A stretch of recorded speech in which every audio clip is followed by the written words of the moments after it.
chaque fois que les développeurs d'OBS Studio balancent une grosse mise à jour, je suis littéralement comme un gamin à Noël. Bonjour tout le monde, c'est Valentin et on va découvrir qu'apporte cette nouvelle mise à jour 24.0 de OBS Studio. Alors là actuellement où je tourne cette vidéo, on est en release candidate, donc en version bêta si tu préfères, mais cela ne va en aucun cas affecter quand la version finale de la 24.0 sortira. On jump directement sur OBS. Première chose, ça va être pour ceux qui réalisent des vidéos sur OBS. Et bien là, si je démarre l'enregistrement, alors il va me dire que j'ai rien sur ma scène, mais c'est pas grave.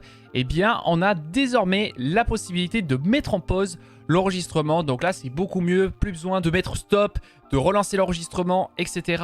Si là, on a un gros cut à faire, au lieu de le faire au montage, eh bien, on peut mettre en place un raccourci clavier dans les paramètres d'OBS pour mettre en pause l'enregistrement. Et voilà, ça permet d'être beaucoup mieux en termes d'organisation et de processus de réalisation. Quand on a des gros cuts à faire, hop, on met en pause l'enregistrement et c'est nickel. Deuxième chose, ça va être pour ceux qui ont du mal à gérer le son des sources navigateurs, donc par exemple des alertes que tu as chez StreamElements. Alors là, je vais ajouter exemple un navigateur, on se dit que c'est des alertes ou quelconque widget. Et bien désormais, chaque source navigateur, et bien voilà, il a sa source audio dans le mixeur audio. Et donc voilà, exemple, si j'ai mis des alertes beaucoup trop forts, et bien au lieu d'aller sur le site de StreamElements et ça prend du coup de plombe, et bien je peux à tout moment régler le volume dans le mixeur audio d'OBS. Et là, vu que c'est comme une piste audio, et bien je peux très bien ajouter un filtre audio avec compresseur, quelconque plugins VST. Donc voilà, ça, niveau gestion du son, c'est super qu'ils ont ajouté cette possibilité de gérer tout ce qui est source navigateur.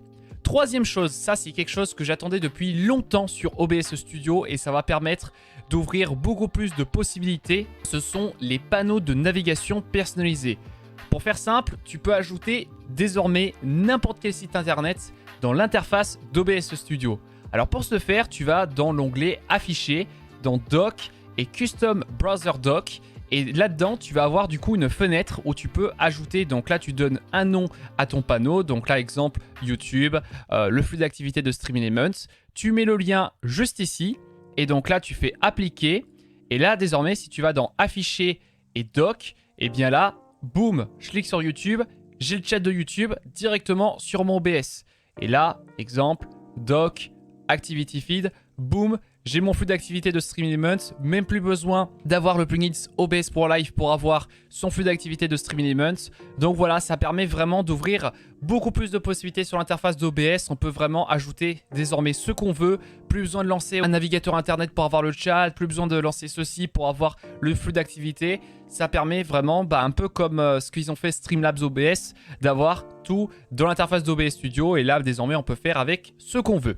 Quatrième chose, ça c'est une grosse surprise de la part de OBS et ça va surtout aider tous ceux qui streament en 4G ou qui ont des connexions instables, c'est le Dynamic Bitrate. D'habitude, quand ton débit montant baisse, eh bien tu as des images perdues et ton stream littéralement freeze et c'est un peu la catastrophe et la panique à bord.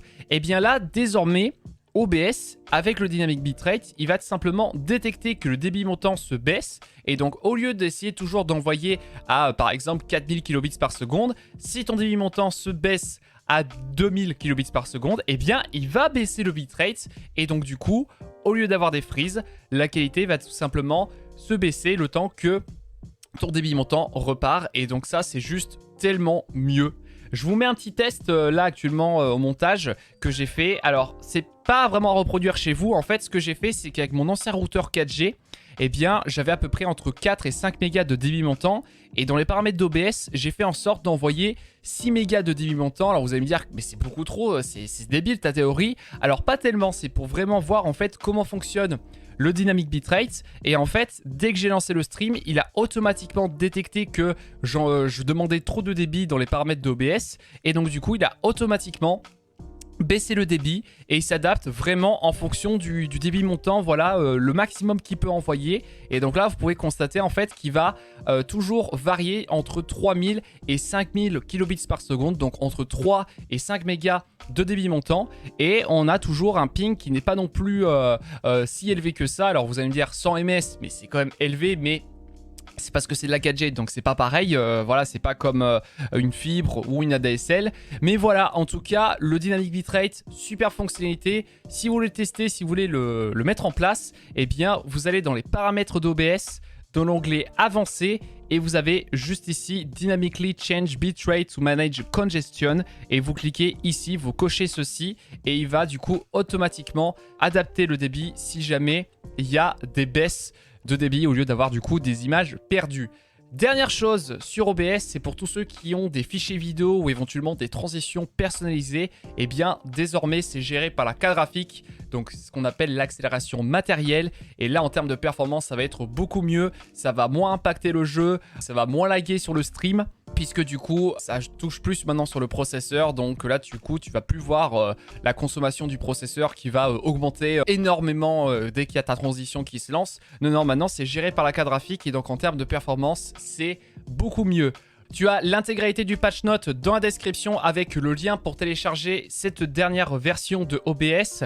Alors, pour l'installer, c'est aussi simple que ça. Tu le télécharges et tu l'installes normalement, comme si tu installais pour la première fois OBS. Et en aucun cas, tu vas perdre tes scènes, tes profils. Donc, t'as pas à paniquer pour ça. Voilà, en tout cas, n'hésite pas à me faire part dans les commentaires quelle est ta fonctionnalité préférée de cette nouvelle mise à jour. Si tu as apprécié la vidéo, tu peux lâcher un like. Si tu veux éventuellement apprendre davantage sur OBS, dans l'audiovisuel, dans l'informatique, tu peux t'abonner à ma chaîne YouTube. Et si tu veux voir un peu plus en détail comment fonctionne le Dynamic Bitrate, du moins sur mon stream, voilà, tu peux venir sur twitch.tv/ValentinBram. Tout est dans la description. Merci encore une fois si tu as regardé cette vidéo en intégralité. On se retrouve très prochainement pour du nouveau contenu. C'était Valentin Bram. Peace!